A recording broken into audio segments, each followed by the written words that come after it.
మావిగన్ అన్నటువంటిది ఏదో తీసుకొచ్చారు. ఏంటి మావిగన్? మరి ఈ మావిగన్ ఆ రోజు అమరావతి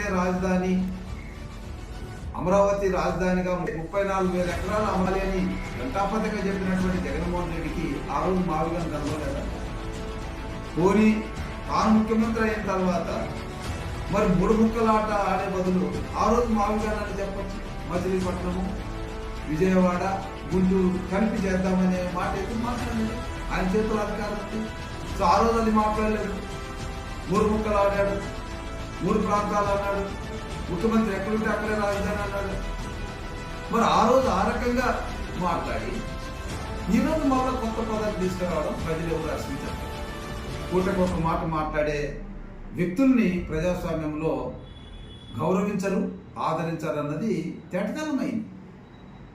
ఎందుకంటే ఆనాడు మా అమరావతి 34,000 ఎకరాల అమరావతి అవసరమని చెప్పి మళ్ళా 3 ముక్కలు ఆడేటప్పటికే 151 స్థానాల నుంచి 11 స్థానాలకి పడికొట్టారు. మళ్ళీ ఇప్పుడు మావిగానంటే ఆ 11 స్థానాలు కూడా ఉన్నాయి.